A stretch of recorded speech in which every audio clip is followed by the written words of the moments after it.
Urgente, galera. Moraes diz que não irá voltar atrás e bate de frente com Trump. Vamos conversar sobre essa entrevista do Alexandre de Moraes. Tá na nossa página já aqui do UOL, a entrevista do Alexandre de Moraes pro Washington Post.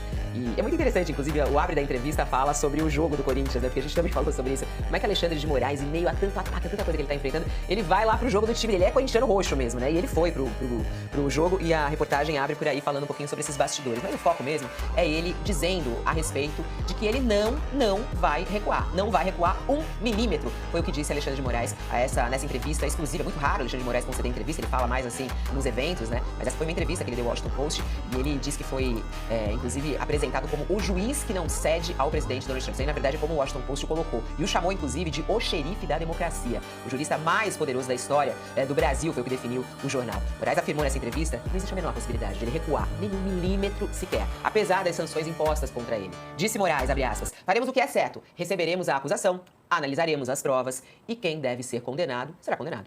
Quem deve ser absolvido será absolvido. E ao comentar as críticas dos apoiadores de Bolsonaro em relação à ação penal que tramita contra o ex-presidente na corte, Moraes disse que são narrativas falsas e que atrapalham o relacionamento entre o Brasil e os Estados Unidos, que são aliados históricos. Disse ele, eu entendo que para a cultura americana é mais difícil compreender a fragilidade da democracia. Por quê? Porque nunca houve um golpe de Estado nos Estados Unidos, mas o Brasil já teve outros, né? O Brasil já teve isso, teve anos de ditadura sob Getúlio Vargas, depois de mais de 20 anos de regime militar e inúmeras tentativas de golpe. Quando se é mais atacado por uma doença, você forma anticorpos mais fortes e busca uma vacina preventiva. Essas são algumas frases ditas por Alexandre de Moraes ao jornal Washington Post. Josias, o que mais te chama a atenção? Como é que você entende aí esse apelido que eles deram a Moraes, o xerife da democracia, ele é isso mesmo? O juiz que se recusa a ceder à vontade de Donald Trump. E ainda com as aspas, faremos o que é certo.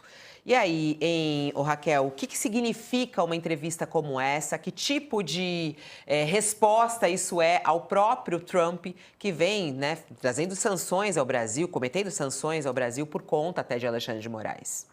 Fabiola, a percepção que dá, a análise que a gente consegue fazer é que o ministro aceita dar essa entrevista para esclarecer para o público americano, acho que não apenas para Donald Trump, né? Porque o presidente americano deve ser ali bem assessorado e sabe já quem é a figura de Alexandre de Moraes, mas para esclarecer para o público americano uma percepção que a gente que está aqui no Brasil, a gente já tem de uma forma muito clara, de que os esforços da família Bolsonaro não vão surtir efeitos no julgamento, certo? O que o ministro está dizendo é o que a gente já sabe, o que para nós aqui é o óbvio, que não vai mudar o curso do julgamento, não vai mudar o que está ali em termos de provas, não vai mudar